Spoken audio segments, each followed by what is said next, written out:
"Can you pretend you're not with me tonight?" she asked while fixing her makeup. I said, "Okay," and drove her to the party, dropped her off, went home, packed my things, and moved out. She called at midnight asking for a ride. I said, "Still pretending," and hung up. Hey viewers, before we move on to the video, please make sure to subscribe to the channel and hit the like button if you want to see more stories like this.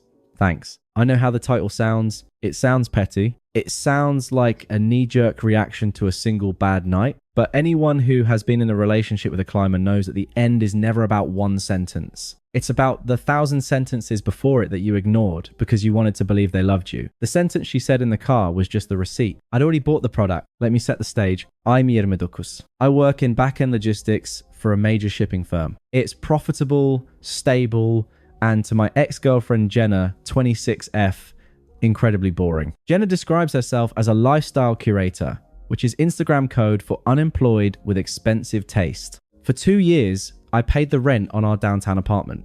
I paid the lease on the Audi she loved to take selfies in. I paid for the dinner she posted, the vacation she tagged, and the clothes she wore. In exchange, I was allowed to exist in the background of her life. A useful prop that kept the lights on while she waited for her real life to start. The night it ended, we were heading to a launch party for a new boutique agency in the city. This was the big leagues for her. A-list influencers, local celebrities, and crucially a few venture capital guys she was desperate to impress. She had spent 3 hours getting ready. She looked incredible. Red dress, perfect hair, the kind of look that stops traffic, but the vibe in the car was off. Usually, I'd be driving with one hand, holding hers with the other. Tonight, she was pressed against the passenger door, aggressively scrolling through her phone, checking the guest list. She kept sighing, looking at me, then looking back at her phone. "You're wearing that?" she asked, not looking up. I looked down at my suit. It was a charcoal custom fit. "It's a suit, Jenna. It's fine. It's just very corporate," she muttered, finally locking her phone and pulling down the visor mirror to check her lipstick for the 10th time. "Marco isn't going to be wearing a suit. He's going to be in like designer streetwear. You look like you're here to do their taxes." Marco was the host, the target, the guy with the trust fund, and the connection she wanted. I didn't say anything. I just kept driving. We were 5 minutes away. She snapped the visor shut and turned to me. The air in the car changed. It wasn't the comfortable silence of a couple. It was the tense silence of a manager about to reprimand an employee. Listen, she started, her voice dropping into that fake sweet tone she used when she wanted something expensive. "This night is really huge for my brand. Like career defining. I need to network. Seriously, network. Okay?" I said, "So, network? I'm just there to support you." She bit her lip, right? But the optics are tricky. If I walk in with a boyfriend, especially one who looks so safe, it kills the vibe. Men like Marco, they invest in availability. They want to feel like they're discovering the next it girl. If I'm attached, I'm invisible. I felt a cold click in my chest. It was the sound of the last thread snapping. "So, what are you asking, Jenna?" She took a breath, smoothing her dress. "Can you pretend you're not with me tonight? Like, just for the party. Park around the corner. Walk in 10 minutes after me. If anyone asks, we're just roommates or friends. Don't stand near me. Don't hold my hand. And definitely don't kiss me. Just let me be the main character for a few hours. Please." She looked at me with those wide, expectant eyes waiting for me to fold. Waiting for me to be the good guy who supports her dreams. Even when those dreams involved erasing me. In the past, I would have argued. I would have felt hurt. I would have asked why I wasn't good enough. But tonight, nothing. No anger, no sadness, just clarity. I looked at her, really looked at her, and realized I wasn't looking at my partner. I was looking at a liability. I smiled. A genuine, calm smile. "Okay," I said. She blinked, surprised it was that easy. "Really? You don't mind?" "Not at all," I said. "I want you to get exactly what you're looking for tonight." She squealed and clapped her hands. "Oh my God, thank you. You're the best." She had no idea. I pulled up to the venue. A converted warehouse district that smelled like money and pretension. There was a valet, but per her instructions, I drove past the entrance and idled near the corner. "Okay, give me 10 minutes, she said, unclipping her seatbelt. She checked her reflection one last time. She didn't say, "I love you." She didn't even say, "See you inside." "Don't come in until 9:15, she commanded. Then she opened the door, stepped out into the city lights, and walked toward the entrance without looking back. She immediately put on her camera face, waving to someone in line, transforming instantly into the person she wanted to be. I watched her disappear through the velvet ropes. Then I put the Audi in drive, made a U-turn, and drove home. The drive back was the quietest 20 minutes of my life. I turned off the radio. I needed to think tactically. I knew the layout of our apartment. I knew what was mine, what was hers, and what was technically ours, but not worth the fight. People ask why I moved out if I was the one paying the rent. It's simple. Evictions take months. Leaving takes an hour. I didn't want a confrontation. I didn't want to listen to her beg or scream or gaslight me into staying for one more month while she figured things out. I wanted to be gone. I wanted to be a ghost. The money I'd lose on the security deposit was the price of my freedom. I parked in the garage and took the elevator up. 9:45 p.m. She was probably just getting her first drink, scanning the room for Marco, thinking I was circling the block looking for parking. I walked into the apartment. It smelled like her perfume and the expensive candles I paid for. I went straight to the bedroom and pulled my 2 large suitcases and my gym duffel from the closet. The rules of extraction: essentials only, clothes, shoes, toiletries, high value. My watches, my laptop, my external hard drives, all my personal documents were digitized, and my passport irreplaceables. The photo of my grandfather, my signed first editions, and my PlayStation 5 non-negotiable. I moved with the efficiency of a crime scene cleaner. I cleared my side of the closet in 10 minutes. Suits, shirts, jeans, folded, and packed. I cleared my nightstand. I went to the bathroom and swept my toiletries into a bag. I left the furniture. I left the TV. I left the kitchenware. That was all stuff. Stuff can be bought. Dignity cannot. 9 paus 5 The bags were packed and lined up by the door. I sat down at the kitchen island and opened my banking app. We had a joint account for household expenses, mostly her using it for Sephora, runs, and groceries that were actually wine. I transferred exactly 50% of the balance back to my personal savings. I left her share. I wasn't stealing. I was settling up. Then I removed my credit card from her Uber account, her Amazon account, and the food delivery app she had logged into my phone. 10:15 p.m. I carried the bags down to the car. I did one final sweep. The apartment looked weirdly normal, just slightly emptier. My side of the vanity was bare. My side of the bed was made. I didn't leave a note. A note implies there is something left to discuss. A note implies I wanted her to know why. I didn't need her to understand. The beauty of her request, pretend you're not with me, was that it gave me permission to make it reality. I placed my house key on the kitchen counter right next to the empty bottle of wine she drank while getting ready. I walked out, closed the door, and heard the lock click. I got in the car, blocked her number, and drove to the street regs downtown. I checked into a suite, ordered a bourbon, and sat by the window looking out at the city. I checked the time, 10:45 p.m. She probably hadn't even noticed I wasn't there yet. She was too busy pretending, but the night was young and Karma was just waking up. I was on my second glass of Blandons when my phone lit up. It was 12:42 a.m. I was sitting in a plush armchair in the hotel suite overlooking the city skyline. The silence in the room was luxurious. No reality TV blaring in the background. No complaints about my boring job. No passive-aggressive sighs. Just peace. My phone had been buzzing intermittently since 1000 p.m. Texts asking where I was, why I wasn't answering, and finally where the car was parked. I hadn't looked at any of them. I simply watched the screen glow and fade like a lighthouse warning of a shipwreck I was no longer on. But at 12:42 a.m., the phone rang. It wasn't a text anymore. It was a call. I let it ring 3 times. I took a slow sip of bourbon. Then I swiped green and put it on speaker. Worthy are you? Jenna's voice was a mixture of slur and shriek. I could hear wind blowing into the microphone. She was outside. Hello, Jenna, I said. Calm, professional, like I was taking a customer service call. Don't hello, Jenna. Me, she screamed. I've been standing outside for 20 minutes. The valet said the car isn't here. Did you move it? I told you to wait around the corner. I didn't move it, I said. I left. Silence on the line. Just the sound of wind and distant traffic. You left? Her voice dropped an octave, shifting from anger to confusion. What do you mean you left? You went to get gas. No, I went home. You went home. The panic was setting in now. Why would you go home? You have the car. How am I supposed to get back? My heels are killing me and it's freezing. Take an Uber, I suggested. I can't, she snapped. My phone is on 4% and the surge pricing is like $80. Just come pick me up. Hurry up. I'm cold. There was no please, no apology, just the demand for services rendered. So I asked, swirling the ice in my glass, how was the networking? Did you close the deal with Marco? I heard her sniffle. Don't be a jerk. Marco is whatever. He's fake. He left with some 9-year-old TikTok girl an hour ago. The whole party was lame. I just want to go home. come get me. There it was. Plan A had failed. The upgrade hadn't worked out. The rich guy saw through the facade or found a newer, shinier toy. Now that the fantasy was over, she needed the safety net back. She needed the NPC to drive her home so she could complain about how unfair the world was to her. I can't pick you up, Jenna, I said. Why not? Are you drunk? No, I said, leaning back in the chair. I'm just following your instructions. What instructions? What are you talking about? In the car, I said, you asked me to pretend I wasn't with you tonight. You said it was important for your brand. You wanted to be single. You wanted to be independent. Oh my God, she groaned, the frustration peaking. I meant for the party, you idiot. The party is over. You can stop pretending now. I looked at the city lights below, millions of people living their lives, and felt a profound sense of finality. That's the thing, Jenna, I said softly. I'm not pretending anymore. I'm actually not with you. Stop joking, she warned, though her voice wavered. It's not funny. Come get me. I'm not joking. You wanted to be single. You succeeded. Congratulations. Dave, she cried, desperation finally cracking the anger. Please, I'm cold. Just come get me.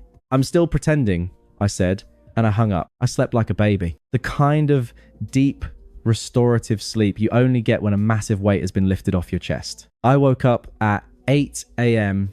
to a notification center that looked like a war zone. 47 missed calls from Jenna, 12 missed calls from Sarah, Jenna's best friend. 23 textes messages. I ordered room service, eggs, Benedict, and coffee, and scrolled through the timeline of destruction while I ate. It was a fascinating case study in the 5 stages of grief. Satonol IM, denial. Pick up the phone, stop playing games. I'm in an Uber and it cost me $92. You are paying for this. 1,45 antalin. Enga, where are your things? Why is the closet empty? Where is your PlayStation? Did we get robbed? 2,5 bargaining. Dave, please call me. I'm scared. Why is your key on the counter? Did I do something wrong? We can talk about this. Trigger M. Depression. I can't stop crying.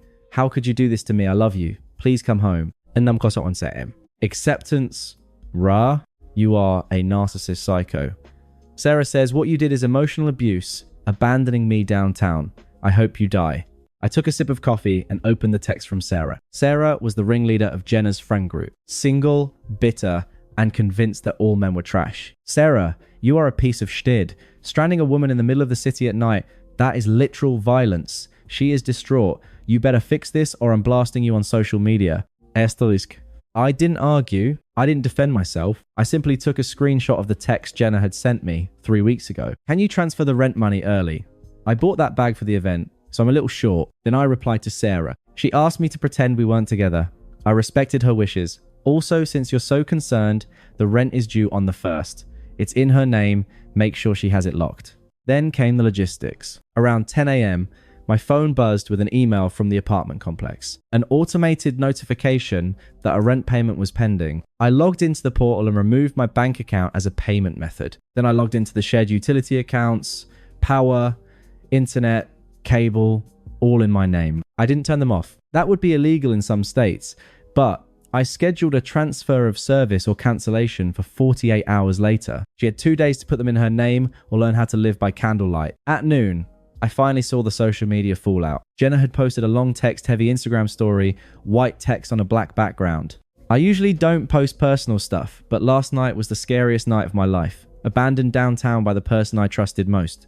Blindsided. Heartbroken. It's crazy how you think you know someone.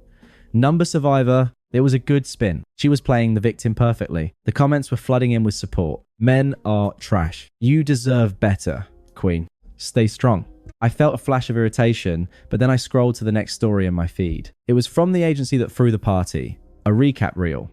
And there in the background of a clip showing the DJ was Jenna. She was leaning in close to Marco, laughing, fake hard, touching his arm. Marco looked bored. He was looking over her head, scanning the room. In the next clip, Marco was leaving with a stunning brunette who was definitely not Jenna. I didn't need to counter her narrative. The truth was, nobody cared about her breakup drama as much as she thought they did. 2 days later, the real fallout hit. I received an email from Jenna. She was blocked on text, so she had to go formal. Subject: please read.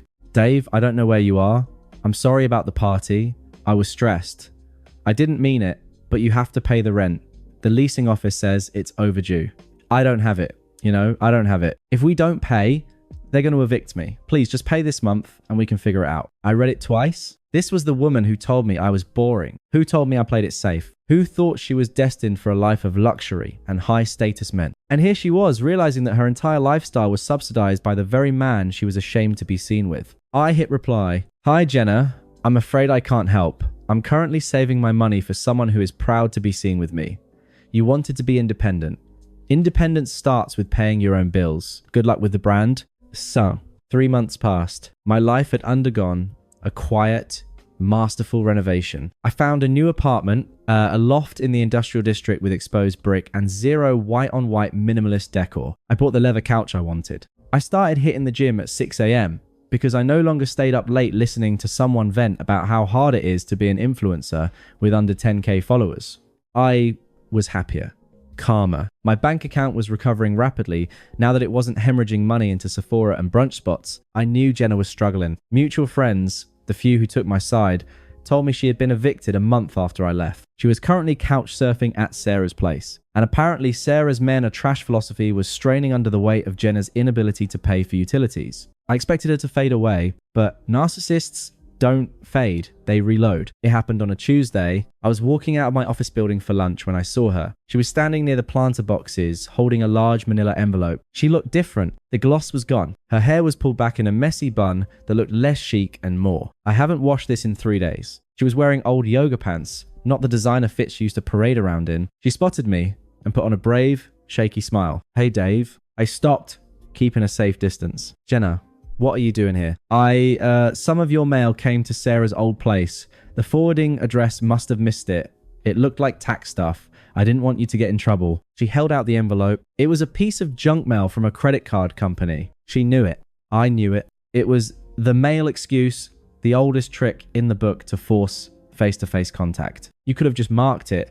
Return to sender, I said, not taking the envelope. She lowered her hand, her eyes instantly filling with tears. It was a performance I had seen 100 times. I missed you, she whispered.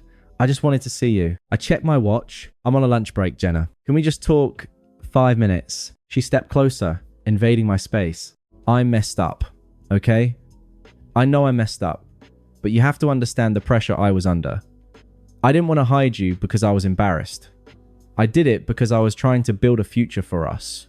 I wanted to make it big so we could have the life we talked about. It was an impressive rewrite of history. You didn't do it for us, I said, my voice flat. You did it because you thought you could do better. You thought I was a stepping stone and you were ready to jump to the next rock, but you slipped. That's not true, she insisted, wiping a tear. I love you. I've been miserable without you. Sarah is a nightmare to live with. I just want to come home. I want us back. I don't care about the parties or the influencers anymore. I just want you. She reached for my hand. Her grip was desperate. I looked at her hand, then up at her face. I didn't feel anger. I didn't feel vindication. I just felt exhaustion. She wasn't missing me. She was missing the rent payments. She was missing the Audi. She was missing the safety. I pulled my hand away gently. You don't miss me, Jenna, I said. You miss the logistics of me. What? You miss the bills getting paid. You miss the ride home. You miss having a fan in the audience. But the seat is empty now. And I'm not buying another ticket. Dave, please, keep the mail, I said, stepping around her. I have to get back to work. I walked away. She called my name twice, but I didn't turn around. I didn't pretend I didn't hear her. I just didn't care. 2 months later, I was attending the company holiday party. It was held at an upscale rooftop lounge. Ironically, the kind of place Jenna would have killed to get into, but never could afford. I wasn't alone. Her name was Claire. She was an architect I'd met at the gym. She was smart, funny, and terrifyingly competent. She drove her own car. She paid for her own drinks. And unlike Jenna, she didn't view me as a background character. We were standing near the bar, laughing at a bad joke my boss had made. Claire had her hand resting comfortably on my lower back. She leaned in to whisper something in my ear, her smile radiant. That's when I saw them work in the event. It wasn't uncommon for aspiring influencers to pick up catering or promo gigs when the rent was due. Jenna and Sarah were standing near the entrance, holding trays of champagne flutes. They were wearing generic black staff uniforms, ill-fitting black slacks, and white button-downs. Jenna looked tired.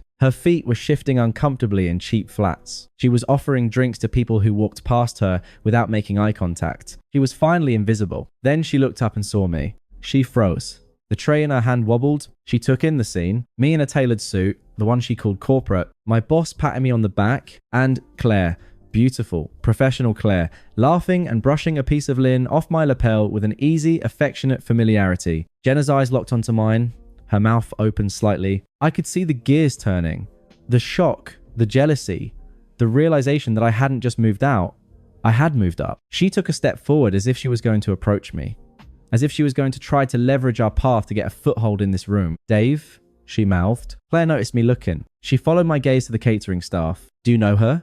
Claire asked, whispering in my ear. I looked at Jenna. I looked at the tray in her hand. I looked at the desperation in her eyes, begging for acknowledgement, begging for me to validate her existence in this room. I thought about the car ride. I thought about the request. Pretend you're not with me. I turned back to Claire and smiled, pulling her slightly closer. No, I said, loud enough for Jenna to read my lips. I don't think so. Just someone I used to know.